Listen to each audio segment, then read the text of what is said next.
Step right up, dummies, and listen to the stupidest sports show on earth with Rodney Newpole and Tim Van Stratton. Yeah.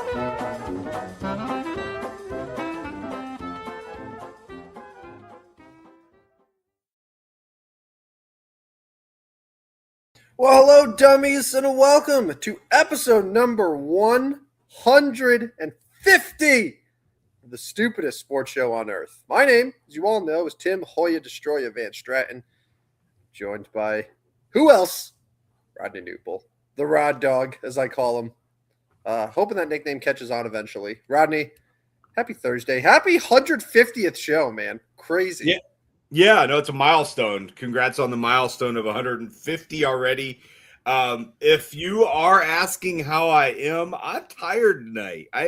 I am worn out. A lot of sun in me this week. A lot of baseball, softball, whatever the kids have going on. A lot going on. Not enough sleep. I'm tired tonight, but I'm gonna motor through this one, and then I'm heading to bed. That's great background right there. Jack-o'-lanterns. Yeah, I thought it was just regular celebration. Turns out it's Halloween themed. All the overlays are Halloween themed. I don't know why. Maybe I'll find a different one. Show 150. No, that's cool. That's great. How were you in the Hawaiian sun these days? Still Halloween theme. I'm good. It's been a very rainy week, but today's been nice, seeing some blue sky, and everything is all gravy here. Enjoying the early sports. The early bedtimes are nice. So, yeah, it's been great. Fantastic. Well, we always start the recent shows with we are 97 days away from the National Football League. So 96 would make it like 12 weeks or so from 13 weeks, maybe. I don't know. Like 14 weeks. I don't know. Something amount of weeks until what's 12 times 7? Is that 84? 12 no, times 7 84. Yeah, 84. Yeah, so yesterday would have been 14 weeks from yesterday. 14 weeks, yep. Yeah. So anyway, I'm still ready for it, man. I'm so pumped up. And we didn't even talk yesterday, like Tuesday, there was, we had the Myles Garrett move, we had the AJ Brown move. We didn't even talk about Odell Beckham Jr. being a New York Football Giant again. No, we haven't. I'm not sure when to go the full court press on the National Football League. We'll know. Because we could I was thinking about that. Like when the National Football League is here, like we don't even have to dive into other sports. Like we don't even hardly talk about other sports. We mostly have an hour of the National Football League. But tonight I was putting it together. I was like, well, we got to talk NBA playoffs. We got to talk NHL playoffs. But we only get snippets of it. So I just don't know how much NFL to talk about. What's the protocol here? Like, we probably should have protocol is this is our show. We can do whatever we want. Like, there are podcasts out there that 12 months out of the year they are talking NFL. Yeah. There are enough things to talk about with the NFL year round. We can absolutely do it whenever we want. Do we want to do that? Not necessarily, because I'm loving these NBA finals. Baseball season is in full swing. There's no need for us to do it. I'm just saying, like, if we get that itch, let's just scratch it, buddy. Like, I'm good with that. We just don't have the itch yet, and it's all good. Right. All right. Sounds good. Well, we are 97 days away. I did set up the show, so I'm going to move us along tonight. First off, we got to thank our great sponsors over at Gateway Sports. Those guys continue to do a great job. I saw this is not the best radio hosting here, but I saw they added another show. I'll look that up while I'm talking here to give you the details on that. But if you love sports at every level, there's only one place you need to be. That's Gateway Sports. They cover it all from the preps, college, and the pros. Real coverage, real voices, real passion for the game, from live shows to podcasts. Gateway Sports connects you and the region like nobody else. Proudly powered by First Form and Recalibrate. Visit gatewaysports.net. Every level, one gateway. Thanks again to the guys over at Gateway Sports. And that is the picture right there on the screen. If you're watching, those that are on the live stream, there it is. So there it is. You know what? It just dawned on me. Your smile Since I feel like we do a lot of time making fun of my photo here, but your smile looks like you just ripped a really good fart and no one knows it except you. And you're just like, oh, just wait. Just wait until someone walks right in my wake. Like that's what your face says right there. Yeah. We were in was that was taken in the Casino Queen, right? I think so. For our bets that didn't win, but that's okay. We had a great time. But I do remember eating at Ballpark Village and having a nice meal before the game. That was a nice meal. Yes. Yeah, I really enjoyed Ballpark Village as a whole, like just the atmosphere around Busch Stadium itself. It's a great place to watch a ballpark. And even better when it's not 1,000 degrees outside. Yeah. Well, it's June, July, August coming up. It's going to be 1,000 degrees there. It's always hot in St. Louis, it seems like. But anyways, once again, thank you to Gateway Sports. All right, let's break down what happened last night. Well, first of all, when I wasn't watching the first portions of the game, and I got the group text, "See ya, Knicks," I was like, "Oh, good, the Spurs are way up." By the time I got to the score, it was like it's a 3-point game.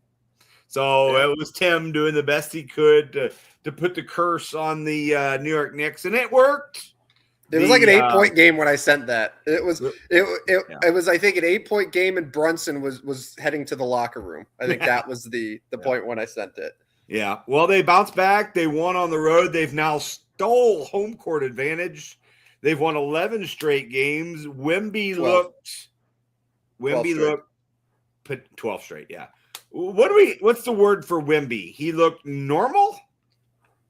I came away. I watched the entire game. If you look just at the box score, you see 26 points, 12 rebounds. But I gotta say, like on the offensive end, he was very lackluster. Is probably a little too strong, but he was very normal. He didn't really do too much to will the Spurs to victory. Like most of his impact was on the defensive end for sure, and just the way that he can not just block shots, but how he forces players like Brunson and Bridges to just like alter their shots. They have to just put that little extra arc on it. And even that alone, like it's such a huge difference. So defensively, you definitely felt Wemby, but like he shot 6 of 21. He wasn't getting a whole lot of good looks. He hit a couple shots like from 3, but like he hit one early in the game. I think their first bucket, he hit a 3. And then like late in the fourth, he hit a 3. He took a lot in between there and he missed all of them. So yeah, he just felt very, very uninspiring offensive performance for sure. My dog. It's back-to-back shows that the dog has joined us. It's nice of the dog to join us, but pedestrian is probably not the right word, right? That's probably too small, too harsh on Wemby. No, I think pedestrian, honestly, offensively, I think is fair. Like he didn't look dominant. He had a couple moments where he attacked the rim, good putbacks, whatever. But generally speaking, I thought he was very passive. He didn't really. There were moments where I thought he could try to take over, and he just didn't. And I was not very impressed by him. Where on the other side, like Jalen Brunson was 12 of 31. That's not a good shooting game, but yet Jalen Brunson did the thing where 3 points in the first quarter, but then 6 points and then 8 points, and then he has 13 points in the fourth quarter, and he just gets better as the game goes on, despite having a couple scary moments where it looked like he might have been injured, but still ends up with 30 points. I thought did a very effective job of sort of leading the comebacks when the Knicks needed him. And again, like last 2 minutes of the game, there was just under 2 minutes left. The Spurs were winning that game. Yeah. Oh yeah. They were up by a point or it was close. And who else but Brunson is the one that gets the Knicks to pull away there down the stretch. So it's the same story that we've seen time and time again with Brunson, with the Knicks. And he was the best player on the court last night for sure. So game 2 is a must win. Yes. Oh, for San Antonio, you can't lose. You can't lose both at home and go to the Garden down 2-0. Has to be. The Knicks, they've won, like you mentioned, they won 12 in a row. The best 12-game stretch ever. Like, they still ended up winning last night by 10 points, by double figures. This is one of their closest games that they've had in their last 12. So, yeah, they've been unstoppable. And if you go down 2-0, then you have to win 4 out of 5, with 3 of those games being in what is sure to be just an indescribably awesome home court advantage for the Knicks. So, yeah, like, the Spurs don't win, the series is over. Like, I feel comfortable saying that if they do not win game 2, it's done. You obviously took the Knicks to win the NBA Finals. That's not changing. Does the number of games this series goes change now? You know, even before the game last night, I was texting a couple of friends, and I said, Knicks in 6, but I'm flirting with 5. Like, I don't know what it is, but like, Brunson was 12 of 31. The Knicks generally didn't shoot the ball all that well. They were 31% from 3, which is 10% worse than they've been this postseason. They didn't have a good shooting night, and Brunson was inefficient, and they still won on the road. Like, I think it's obvious that they have the better starting 5. It's obvious that they have a deeper bench. Like, San Antonio's bench, like, Dylan Harper was really good. It was awesome to see Dylan Harper, as a rookie, have that game. But, Luke Cornett was a complete nobody. Keldon Johnson was a total nobody. So it's the Spurs, I feel like, are – if Wemby is not going to be an ultra superstar, they're not going to win any of these games. Whereas the Knicks can overcome an inefficient shooting night from Brunson, where Josh Hart Bridges was only 9 points. Hart had 3 points, but he was incredible everywhere else. They still won. Yeah, I feel like Wemby needs to do the 32-21 type game. Yeah, but that's not sustainable for 4 games. No, you're right. You need him to do that. You need a 22-year-old center to do that 4 times against the hottest team in the sport, maybe ever, in order to win this series. That's a tough ask, and it's, and I know the Knicks are now favorites to win the series, but all of that, it probably should have made the Knicks honestly, if I was setting the line for the series, just my personal beliefs, I think the Knicks should have been favored. I really do, even on the road. Okay. Yeah, well, it'll be interesting to see what happens in game 2. That's tomorrow, and then, of course, there's a little bit of a gap before game 3. You know how that goes. We talked about it the other day, how they have several more days off in this series than usual. Anything else on the NBA, or are we going to move to the ice? Yeah, I'm trying to think just of yesterday. I was getting sick and tired of this Julian Champagnie. Couldn't miss in the first half, and then proceeded to miss everything in the second half. Did he even have a point in the second half? I don't think he did. I don't know. Maybe he got to the free throw line for shot, but guy hit 5 threes in the first half and then didn't make another one for the rest of the game, and missed badly for second half. I got a thought for you, and maybe you know more about this too. Is De'Aaron Fox just not good anymore? Right, something happened there, right? Yeah, I don't. He's not good. He had a good game 7 against OKC, but there were several games this postseason where I'm he's done nothing. And yesterday, he was bad. And the Spurs should probably think about trading him this offseason, right? They have Dylan Harper, they have Castle. They don't need De'Aaron Fox. They probably someone they should trade, no? I would think so. I would think so. What kind of package is Fox going to lure over in the offseason, though, you think?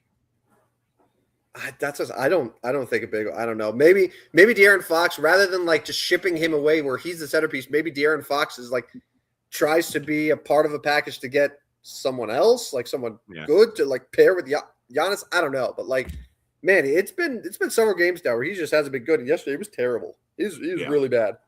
Yeah, not good. All right, let's move to the ice now. This is wild to me. I'm going to lose another NHL playoff game. I have not been great in the NHL playoffs. It is 2-0 Vegas Golden Knights with 15:33 to go. So we just talked about how the Spurs would be cooked losing the first 2 games at home. Well, Carolina Hurricanes are 15 and a half minutes away from being down 2-0, getting ready to go to Vegas. Now we're talking about Vegas sweeping. Their run of unbelievable hockey is almost just as good as the Knicks. Obviously it's not quite there, but you're talking about the same conversation here. Vegas Golden Knights unbeatable right now. They have now won. This would be their 1, 2, 3. This would be their 8th straight win. So not far behind the Knicks. What's going on the ice? Oh, it's like they can win the high scoring games. They can also win the grind them out games. Like they seem to be able to play any style of hockey necessary, regardless of who they're facing. Like they'll play bruisers, they'll face speedy teams, like offensively gifted team, and they're able to compete with all of them just because they have just such an overwhelming like talent level where it's like a bunch of guys who could just adapt and play different styles. What's crazy to me too with Vegas is that their coach and their goalie weren't a part of their organizations until like over halfway through the season. Like their coach just a few games before the playoffs, and then they brought in Carter Hart like in February? Mm-hmm. Like it was like, and their goalie and their head coach, like they're going to be champions with that. Like, so I know the Blues, when the Blues won, so because they had the midseason coaching change, right? Berube. So Berube took over. Was Berube an outside hire? Or was he an assistant? I think he was an assistant. Okay, so like Berube's an assistant, and then Binnington was in the system already. Yeah, right. So like, because I was trying to think if we've seen something like this before. So like those guys, like they didn't expect going into that year Craig Berube to be the coach and Jordan Binnington to be the goalie, but like at least they were part of the organization. Vegas, their goalie was potentially going to jail 6 months ago. Right. And then their head coach was on television. So it doesn't make any sense. Yeah. So I looked it up. Berube's status was 2016. He was hired as the affiliate coach for the Chicago Wolves. Weird, the Chicago Wolves were the St. Louis Blues affiliate, but they were. That was in June of 26. In June of 27, he was hired as an assistant for me. Okay, before I give this name, do you remember who Craig Berube took over for midseason fire in November? Oh, yes, Mike Yeo, right? Mike Yeo, yes. Mike Yeo was not very good in his tenure with the Blues there for a bit. Has Mike Yeo been good anywhere? Like there's certain coaches that just seemingly get jobs, but like you take a look at them and it's like, how do you get hired? Mike Yeo just doesn't look like he'd be a good coach. Like he just looks like a small man. That's kind of mean, but like it's true. Like he just doesn't look like a guy who's going to hoist a cup because he can't lift it. What now? What are you taking Vegas in 4? Yeah, I'm going to. Tim Kerr's time. Yeah. I mean, the series is over. No, series is over. No, it's over. Just because Carolina's not going to get anything going. Yeah. Like Carolina, I think is just happy to be in the Stanley Cup because they haven't. They're before this year, they were like 1-19 in their however many last conference final games. Like they've peaked. And they're done. They're done. Congratulations to Vegas again. Another cup. It's over. We're all so happy for you. All right. Well, he considers it over. I mean, at this point, I don't think I can continue to say Carolina is going to win the cup. I had them sweeping. So I'm going to be, not only am I going to be wrong, I'm going to be dead wrong. But yeah. All right. So there's our national hockey talk. Dan's not going to make it tonight, it doesn't look like, so we can't get the expert opinion from hockey guy Dan. He agrees. My sources tell me he agrees with everything I said specifically. I didn't even put these banners up, but let's spend a few minutes talking the National Football League. Okay. Finally. I'd never ask.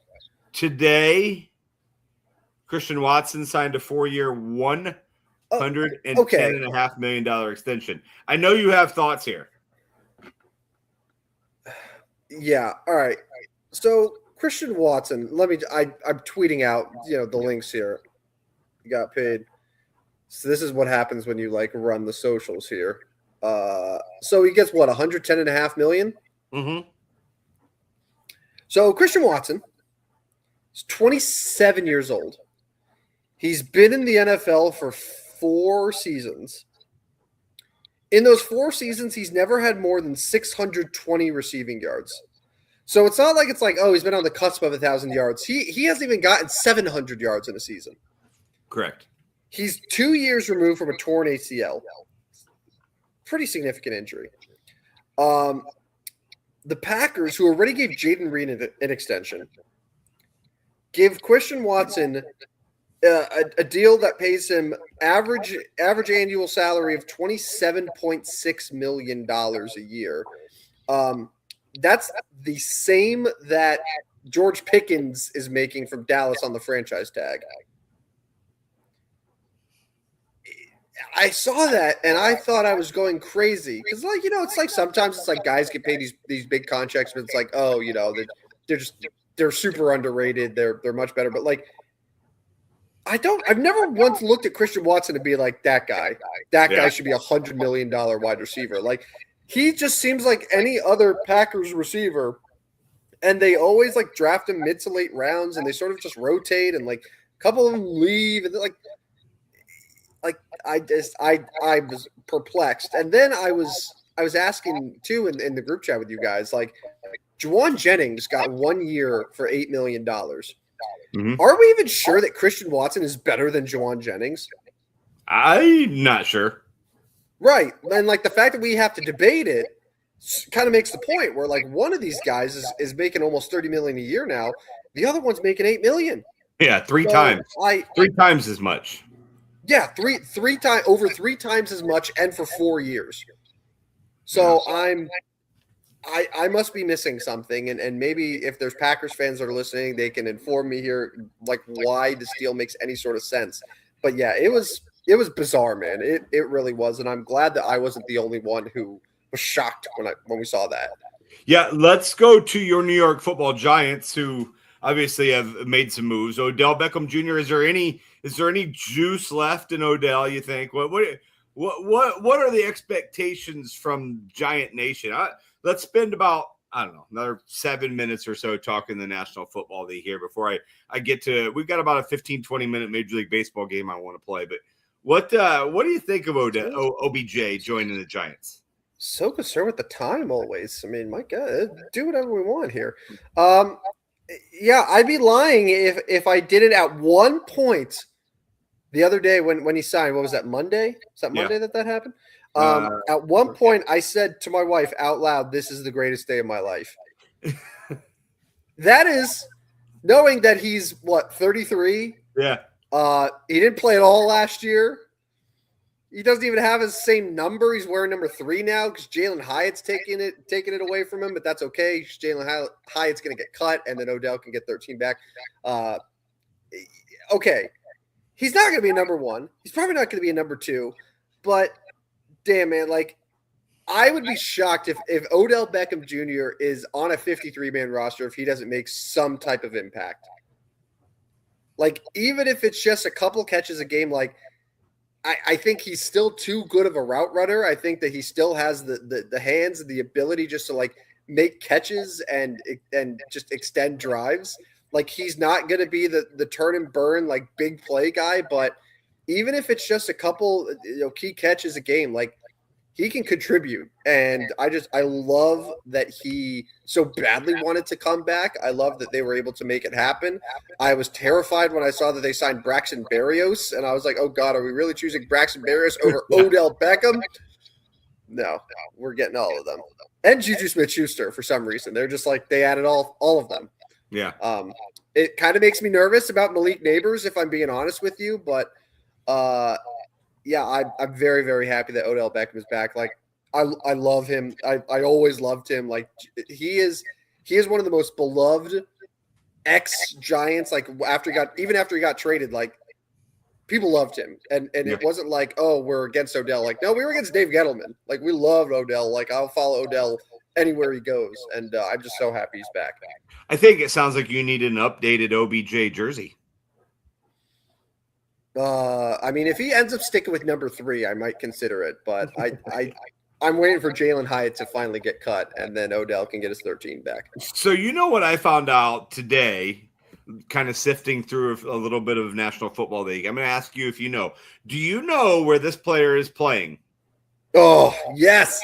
Is this your edition of, oh, he's on that team now? Huh. I mean, sort of. It's really only one guy for now, just because Okay. I ran into this one and was like, oh, do you know the team that Jalen Waddle plays for? I do. He got traded. And it's funny. A couple weeks ago, I totally forgot the team. Yeah. Okay. So I had to look it up. But he got traded to the Denver Broncos. He did. It'd be interesting. That'll be an interesting one there. I don't know what I think about that, but I was running through some of the news today, and obviously Bo Nix is not back, but Jalen Waddle had settled into the offense. Okay, so he settled into an offense with a quarterback that's not there. Okay. That's Who's the backup in Denver? Do you know off the top of your head? Well, is it Ellinger? Was it Jarrett Stidham? Stidham? It's Jarrett Stidham. Duh. Yeah, Jarrett Stidham almost went to a Super Bowl. And Sam Ellinger. Both of them That's are there. Right. That's right. Good luck to that. So, I mean, is there real talk about Bo Nix not being healthy for the start of the season? Still not. Still hasn't been seen around. Still sidelined following a second procedure on his right ankle. So it probably explains why they're underdogs in 5 of their first 6 games, as we were talking about the other day. Yeah, that would do it. So a couple other things. Steelers grabbed, or they gave an extension to Darnell Washington. Who did I see? Oh, this Steelers also went and picked up Robert Tonyan today. Aaron Rodgers has his old guy back, Bobby T. Yeah. Aaron Rodgers is back with Robert Tonyan. How is Randall Cobb not a Jet or not a Steeler yet? Good point. That's a good point. Yeah, that would be a good one. Waiting for that. But so they got Robert Tonyan. So they have Darnell Washington, Pat Freiermuth, and Big Bob Tonyan. Yes. Okay. Yeah. All right. That's of all the tight end rooms in the NFL. That's one of them. That's one of them. Russell Wilson officially is retiring. It sounds like 14 years. He officially retired. Yeah. Yeah. 14 years in the National Football League. He's going to be a CBS analyst. I don't know what I think about Russell Wilson on TV. I think he's someone who is going to be technically good at it, but I don't think he'll be like, oh, he's so funny and likable. But I think he'll be like technically he'll be solid. Yeah. Yeah. What else? Anything else in the NFL you wanted to get to kind of real quick? I mean, there's lots of news we could probably get to. Oh, yeah, Rodney. How about the fact that the Iceman, generational Caleb Williams, is on the cover of Madden 27? Wait, I just saw a group text that something else was on. No, we won't go there. The cover of Madden 27. That's a funny one, though. So Iceman. So what does that mean? That means that the Bears season completely falls apart? Well, the fact that they do have the hardest schedule in the NFL is probably a reason to temper expectations a little bit on the Bears. You know what's funny about the Bears? I think this is the first offseason maybe in the entire time Ryan Poles has been there where they haven't been like the offseason champs. What big moves have they made to improve their team? Like they traded DJ Moore. They let Tremaine Edmonds walk. They still have Cole Kmet for some reason. I could have sworn he was going to get cut. Their center retired. Yeah, I forget his name, but he retired out of the blue. I'm sure I'm forgetting like a couple of the guys that they did sign here, but yeah, first off, and like their draft was. I thought they had a good draft, but like it certainly wasn't the Caleb Williams, Roma Dunze draft class. Yeah, it's just the first offseason that they aren't considered the winners or like wow they improved their team so much like.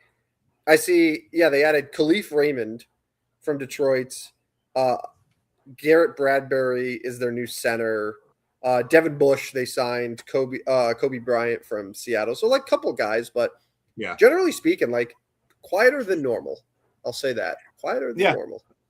I mean, they're not this. Yeah, it's the first time in several years they're not going to come in as the back-to-back off-season champs, but back-to-back off-season champs. 4 years in running. Yeah. Do you know Jedrick Wills? Do you remember Jedrick Wills? He was like a top 10 pick from the Browns. Do you know he's a Chicago Bear now? He's currently their backup left tackle. I did not know that. Yeah, I didn't know that either. I'm so excited for he's on that team now, huh? I'm gonna blow your freaking mind. It's in like early August with some of these offseason moves. Yeah, can't wait. We're gonna have to put together a date for our picks. Mm-hmm. It needs to be decided. People need to put it on their calendar and figure it out. We are 97 days away from the National Football League. All right, I'm going to move to Major League Baseball. We're going to do a little thing called Which Will Not Survive.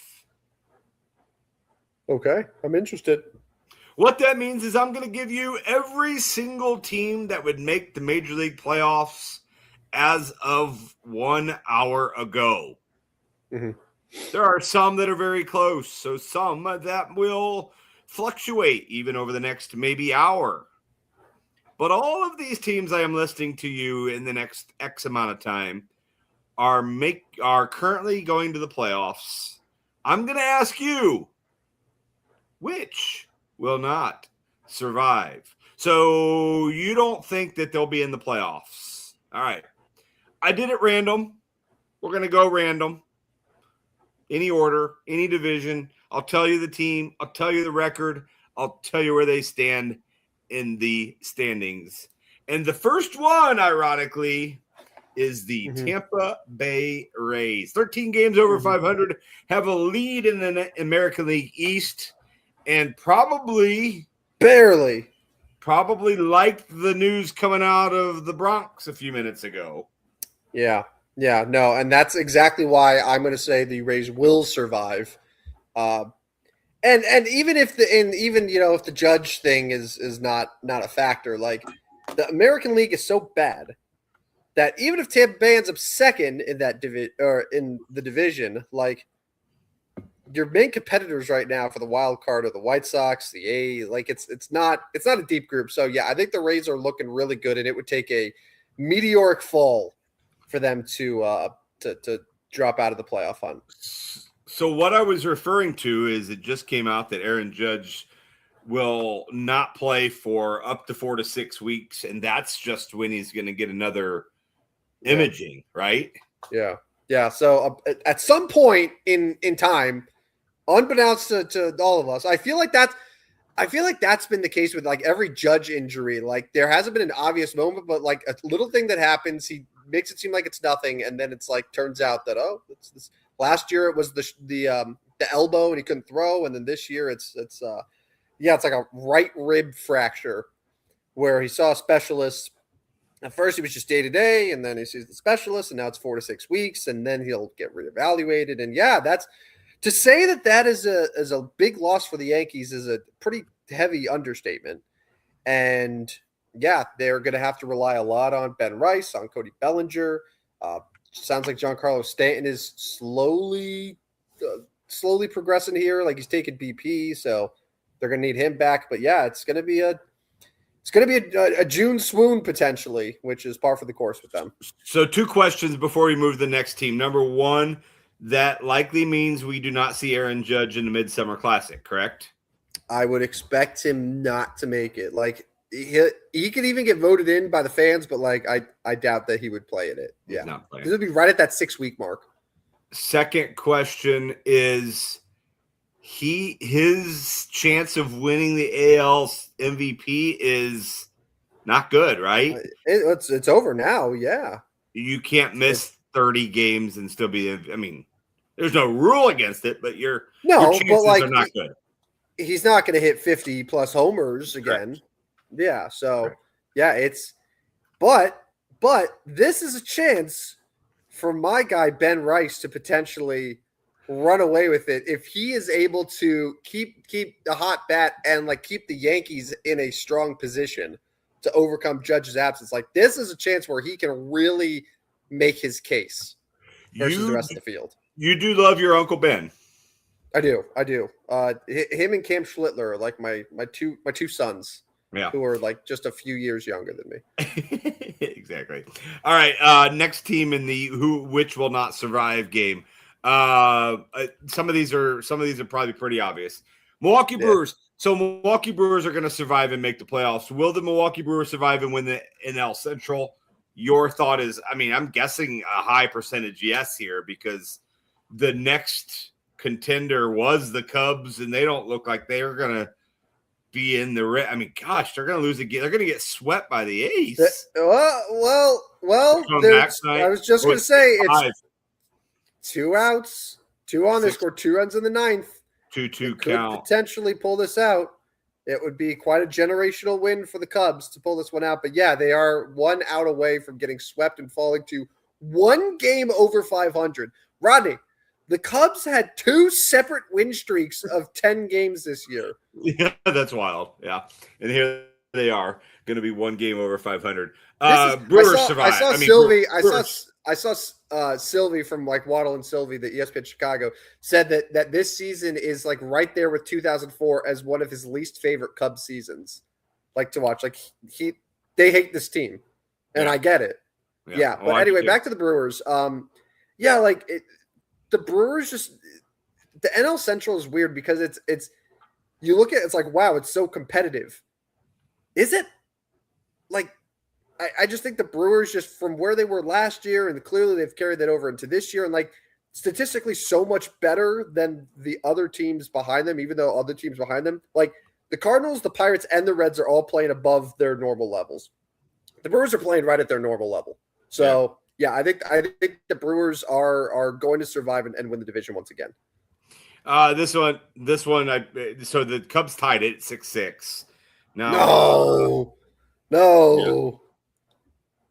And then it might have won it because Dansby singled too. I don't know. I'm trying. Well, that was to tie it. Dansby singled to tie the game. Yeah, it's just 6-6. This one's a gimme. It's the Los Angeles Dodgers. They're surviving. They win in the division. Yes, right. Yes, Dansby Swanson. That was his first hit of the game. He's now up to 184 on the season. Yeah. Oof.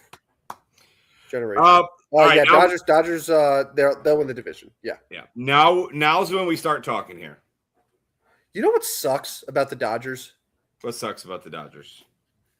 That they've built a team that they could pay a guy $60 million to do jack shit. That they can have Mookie Betts do jack shit. That they can have Blake Snell make all-start the entire season. They can have Edwin Diaz sign him to big money and then have him get hurt in the first month of the season. And they still end up 40-22.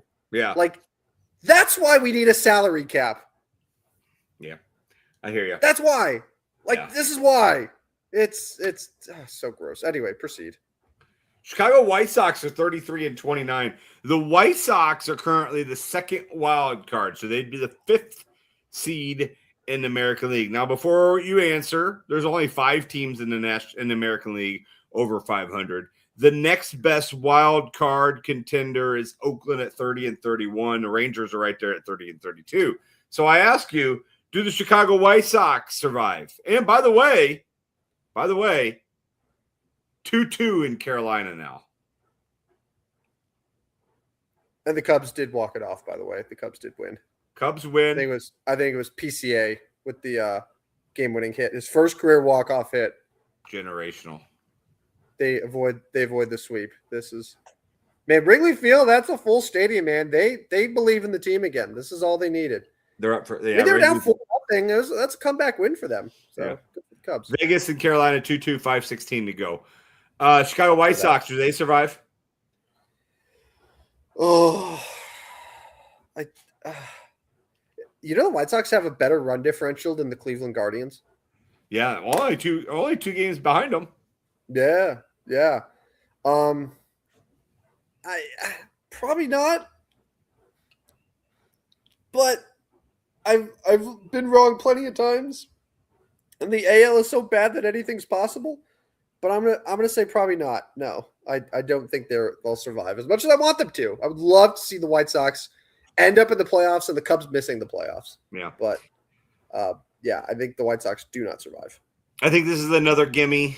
42-20. The Atlanta Braves are running away with the best record. Not really. They're 2 games ahead of the Dodgers, but Atlanta Braves are going to. So yeah, but they're going to survive, right? Yeah. Are we talking about them as a division champ? Sure. Yeah. Their run differential is plus 109. For context, the Phillies, who are in second place, are minus 22. Oh, wow. That is a big difference. That's a huge difference. Yeah, and that's what the Phillies playing significantly better. The Phillies actually have the worst run differential in the division, if you can believe that. Wow. The Mets are minus 13. Yeah. Mets. So yeah, the Braves are the overwhelming favorite in the division. Like they're really good, and they still aren't at full strength yet. Like they Correct. still have pitchers that can come in later this year and really make them a contender. I really like their roster. All right, so you don't think the White Sox survive? So somebody has to win the American League Central. Yeah. I'm gonna guess with a 2-game lead that you like the Guardians to survive winning the division. I guess by default. I was watching them this week because they were in New York, and like they're like if you can believe this, they're the budget Brewers, where it's like the Brewers have these guys where it's like, actually no, I think the Rays are the budget Brewers, and then the Guardians are the budget Rays, where it's like I don't know who these people are. How are they 8 games above 500? Right. Like aside from Jose Ramirez, like it's a roster full of nobodies, and but they find a way to win, and yeah, I mean they took 2 out of 3 in New York. Yeah, I think Cleveland survives just by default, I guess. Let's go to the Pittsburgh Pirates. Pirates tied with the Cardinals currently. They're winning tonight over the Astros, so they look like they're going to move to 34-29. They would hold a wild card spot right now. They hold tied with Philly for the last wild card spot. It's basically tied. Cardinals, Phillies, Pirates, but also you guys the Diamondbacks and Padres right there. So, but I'm just basing it on who is taking it right now. Pittsburgh Pirates, I think I know your answer here, but what do they survive a wild card spot? The Pittsburgh Pirates are going to the playoffs. Whoa! Yeah, that's what you get for saying you think you know my answer. You don't know me. You don't know my thoughts. Pittsburgh Pirates are going to the playoffs. And I'll tell you why, because everyone is going to talk about, oh, it's Paul Skeens, and, they got a couple other good pitchers. But, like, have you seen their lineup? Yeah, they can like, hit. O'Neal Cruz, Brian Reynolds, Brandon Lau, Spencer Horwitz, Ryan O'Hearn, 5 guys that all have an OPS 800 or better. That's not counting Nick Gonzalez, who's at, like, 760, hitting 314. Connor Griffin, who's a super impressive rookie, is hitting 270. Like they're hitting the ball really well. Like they actually, for the first time in probably 10 years, have a lineup where it's like they have several guys who can produce offensively. So yeah, they got speed. They're contact hitters. Like Brandon Lau's been incredible. He should be the starting second baseman for the National League and the All-Star game this year. He's got 15 homers, 40 RBIs at second base. So yeah, I really like the Pirates, and I think that of the teams in the NL Central, not named the Milwaukee Brewers, like I like the Pirates the most. Okay. Let's move to, they fell to 30-32 now. They held a spot coming into tonight. The Athletics were because everybody's under 500. They still have the spot. Now they're tied with Texas at 30-32. You've got the Twins right there. You've got the Orioles, the Blue Jays. I mean, they're all right there. Do the Athletics survive? I'm going to stick with my preseason predictions that yes, they do survive. I still really like their lineup. Like Langoliers, Nick Kurtz, like this Nick Kurtz guy. Yeah. He's really good. Yeah. He's a really, really good player and is going to be a perennial all-star for the American League. Yeah, like I like the lineup a lot, and it's one of those things where they just need to find some pitching somewhere. I don't know how they do it. Maybe they got some young guys that they can bring up. Maybe they just like try to sneak a couple bullpen guys in there around the deadline. I still like the A's, even though like, yeah, they're flawed pitching wise. The run differential isn't good, but I believe. I'm still going to believe in them. I shouldn't, but I do. All right, we got 4 more. The next one is the Philadelphia Phillies at 33-29. You like the Braves to win the division. Do you like the Phillies to be one of the 3 wild cards? You've already got Pittsburgh in. Yeah, no, I know. I mean, I don't love the Phillies. Yeah. I don't know, man. Like, and they probably will survive. They probably get a wild card spot because, like, Christopher Sanchez finally lost his scoreless streak. He only went 50 2/3 scoreless innings. Kyle Schwarber's going to hit 60 homers. Bryce Harper's still really good. So, like, yeah, they got enough talent, I think, to get a playoff spot. But, like, they're not exciting. They don't excite me. No, I'm with you on that. They don't excite me either. I mean, you look at San Diego. San Diego is probably going to play better. Arizona's somewhat there. Maybe. You would think one of the central teams would find a way to hold on. So I would probably I'm 50-50 here. Price citing no on Philadelphia. They've just been inconsistent. I don't know. Yeah, that's how I feel. It's like I think the way that the season's going to break, I think it'll just break well for them. Yeah. But that's not to be like, oh man, they're so good, they're a real contender. Like, I just think they're just going to sort of back into the playoffs this year. Your New York Yankees are 37-25, have no Aaron Judge, but like you say, June swoon, but like they've got obviously not gimme, but they've got a nice little advantage here over the other wild cards. Well, they're 4 games ahead of the White Sox for the top wild card. Like, they're not going to fall that far, are they? The offense is super streaky. They'll go through stretches where it just seems like they can't hit anything, and like the lineup becomes even more sort of top heavy. Like, if Judge is out, it's basically going to be like Rice, Bellinger, and honestly, Paul Goldschmidt's probably been like one of their top 4 hitters this year, who's been thrust into an everyday role just with all the injuries. He was only supposed to like hit against lefties this year. But like the reason though that I think that they could survive and might still have a shot is because the pitching has been really good. And like Garrett Cole is back and has looked very sharp through his first few starts. Carlos Rodon today, who's probably been their weak link, like he looked really good. But like Cam Schlittler's current favorite for the Cy Young. You have Garrett Cole. You have Ryan Weathers, who I think has been good. You have Will Warren, who's been solid. Like, Max Fried is still on the IL. He doesn't have a timetable yet, but like Max Fried's probably going to come back at this point before Aaron Judge. So then you're going to have Fried, Cole, Schlittler, Rodon, Weathers, Warren. Like, that's a pretty freaking damn good rotation. So I think that if the Yankees can get by just by like dominant starting pitching and just getting timely hits, but if a couple starting pitchers goes down, then I think things are going to unravel very fast for them. So, by the way, Jordan Stahl makes it 3-2 Carolina. The Canes. I never doubted the Hurricanes. That was what. Good job on your Vegas sweep. Thank you. How much time is left? 3.5 minutes. Yeah, 4. Yeah, 3.5 minutes. Well. The Vegas Golden Knights are going on the power play.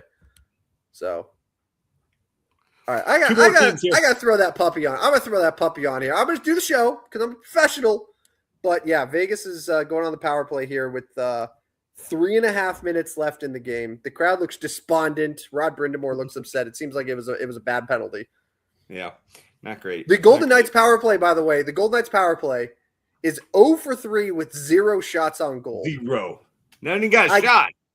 I guarantee you they will score a power play goal.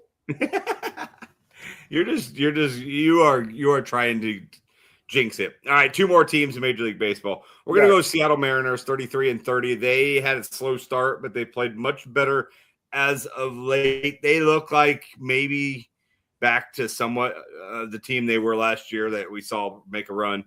Seattle at 33-30. They survive and win the West, right? Well, I don't know. I don't know if I'm going to say they win the West because like I said, I've taken those pesky Sacramento Athletics. But generally speaking, like Seattle, I like for a lot of the same reasons that I picked the Yankees. Like their starting pitching is really good, and they can overcome guys in their lineup that are slumping, that are underperforming. Like Josh Naylor hasn't been good. Cal Raleigh was bad and then now hurt. Julio Rodriguez has been good. But like the Mariners can win with pitching and then just wait for their bats to come alive. So yeah, I think the Mariners survive and they get a playoff spot, whether it's the division or the wild card. Last one, and it is my St. Louis Cardinals at 32-28.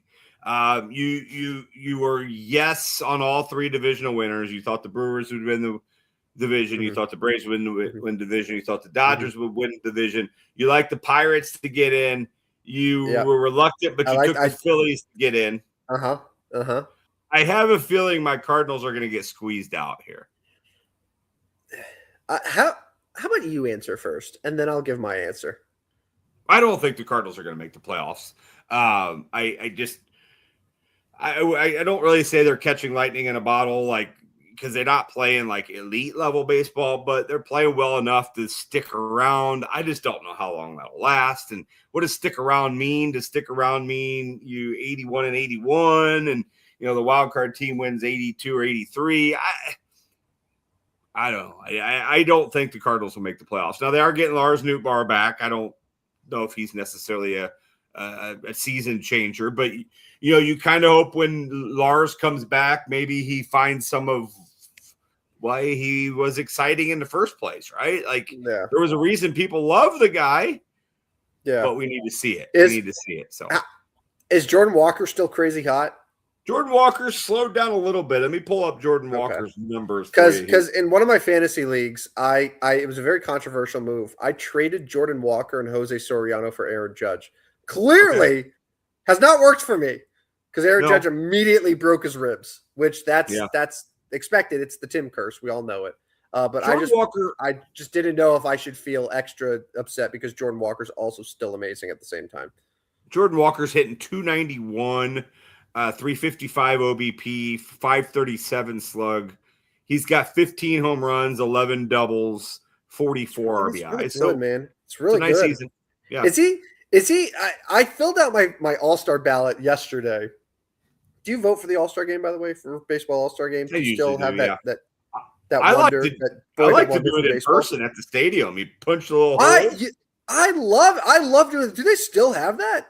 I don't think so, but then you punch the holes and then you put it in the box. I did that all the time, man. When I was young, I loved doing that, man. Going to Angel Stadium and like doing little punch cards. Oh my dude, I looked forward to that every year.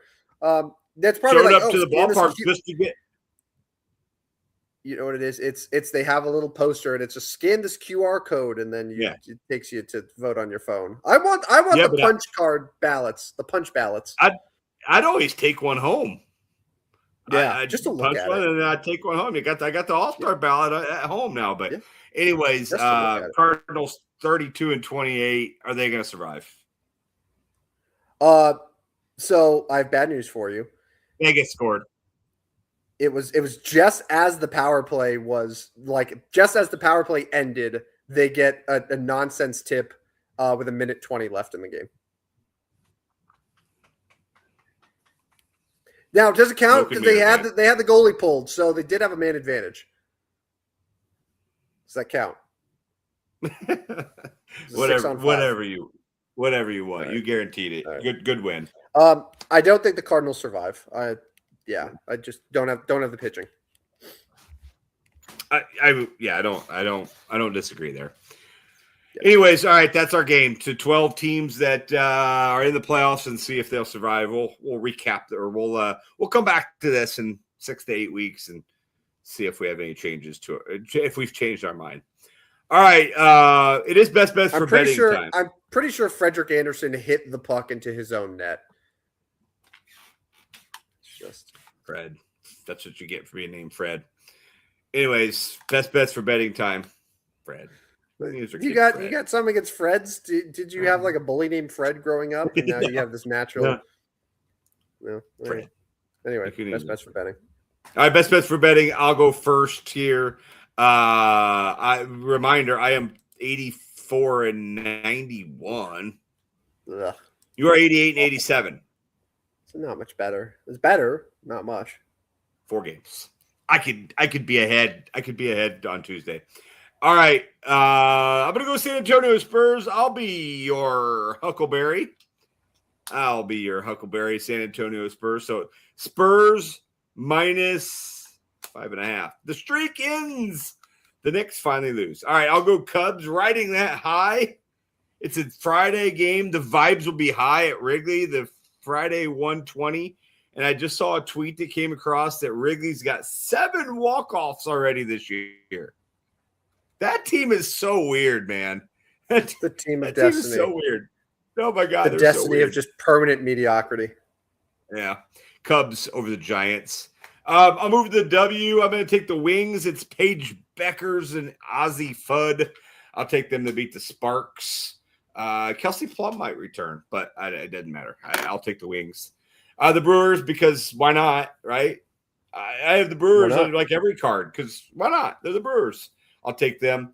And then I'm going Saturday. I don't even care what the betting line is. I don't even care what the series is. Give me Carolina. Carolina will win game 3. Carolina on Saturday. Those are my 5 picks. Spurs, Cubs, Wings, Brewers, and Canes. Going to overtime. So disgraceful. Pathetic. That the overtime goal was even worse. Not the overtime goal, but the game time goal was even worse than I thought. So it was a pad save by Frederick Anderson, who whacked it into Mark Stone's body, which then deflected back onto Anderson, and then I'm pretty sure got poked by a Hurricanes player, then into the net. Tough. That's a tough one. Awful. They got to find a way. Because the New York Knicks are the better team, they are going to keep it close, and I think they could win again. Maybe they don't, but they could. I would take them plus 5.5. The Phillies, I'm going to take them on the run line, hosting the Chicago White Sox. Ronher Suarez is on the mound for the Phillies. Reds, sorry, Rodney, I'm going to go with the Reds on the road against the Cardinals. Dodgers, I wouldn't be surprised, honestly, if they set the run line at 2.5. Right. You don't see that very often in baseball, though, but I'm going to take the Dodgers by 2 or more runs hosting the Angels. And then I don't care what happens with game 2. The Golden Knights at home, game 3.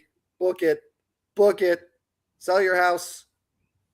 Put it all on the Vegas Golden Knights. They're not going to lose game 3 at the T-Mobile Arena, whatever they call it. So there you go. All right, real quick, by the way, before you remember someone, have you been playing this 82-0 game that everyone is talking about? Have you done that?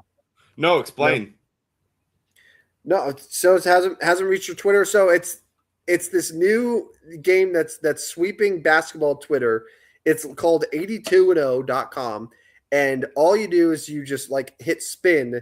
It gives you a random team, one of the 30 NBA teams, and then an era, from the 60s all the way to the 2020s. And then you have to pick a player from that team. So let's say you spin it and it's Bulls, 80s. Great. Michael Jordan. And you build a starting 5, and then it simulates based on your starting 5 whether that team would go 82-0. And it's been very difficult to get a team that's 82-0. A lot of people have gotten 77 wins or 79. And got a couple 82-0s, but it's very hard. And you need the best of the best of the best. And you need to get crazy lucky with your spins. You should play it. Let me know how it goes. 82-0. Okay. 82and0.com. I'll take a look. Tomorrow, not tonight. If I do it tonight, I'll stay up too long. Yeah, no, it's very addicting. And now people are making a baseball version called 162-0. I've seen NFL to go 17-0. It's consumed me the last couple of days. So, well, you could do the opposite. You could go 0-82 and pick. I've tried. A lot of people are trying, and I put some real dog shit lineups in, and I think the worst I've gotten is 3-79. I think the algorithm makes it impossible to go 0-82, but I'm going to keep trying. Yeah. All right, let's remember someone tonight. Every show, at the end of the show, we remember someone a blast of the past, somebody that came into our minds. I picked tonight. I went with Major League Baseball, and I'm asking you, Tim, do you remember Shawn Green? I do remember Shawn Green. And believe it or not, when I was a youth, I didn't hate the Dodgers the way I do now. I actually liked going to Dodger games, and at the time, Shawn Green was my favorite Dodger. I love Shawn Green. He was really, really good, and in an era where he's kind of forgotten about, but super underrated player, and had some really big years with Toronto and the Dodgers. I remember his 4 home runs in a game. He hit 4 home runs. Yeah. It was the first. It was in Milwaukee, probably one of right? one of the first times I was like, holy cow, he hit 4 home runs a game. Yeah. That was in 2002, so I would have been 20 years old. Obviously, would have remembered that one. Also, it was really kind of one of the first very obvious Jewish players I remember in the league, just because he would always sit out Yom Kippur. Fine, good on him, no problem with it. But when you do that, you get remembered for it. And I remember him as that's the Jewish player, which is not wrong. It's not belittling him. He's known for it. Yeah. Look at 2001, 2002, he finished top 6 in MVP voting. Looking at his 2001 season. So this is Barry Bonds hitting 73 home runs. But meanwhile, Shawn Green, about 7 hours south in LA, was slashing 297, 372 with a 600 slugging, had 49 homers, had 125 ribbies, 20 steals. That's a really, really good play. He was a 7-WAR player back-to-back years. Yeah. That's really good. No. Really good. Finished his career with just 328 career home runs, a 283 batting average, over 1,000 RBIs. Shawn Green to me is a Hall of Very Good. Yeah, I would say so. And the reason that he's just Hall of Very Good is because his peak was only about, I'm looking at his stats, probably only 5 years where he was a really exceptional player. Yeah. And then the rest of it, early on in his career, he was kind of a late bloomer with Toronto. And then his last couple of years, with Arizona and with the Mets, he was pretty below average. So, yeah. But the 5 years right smack dab in the middle of his career, he was really, really good. So, he was on the Hall of Fame ballot. It did not last long.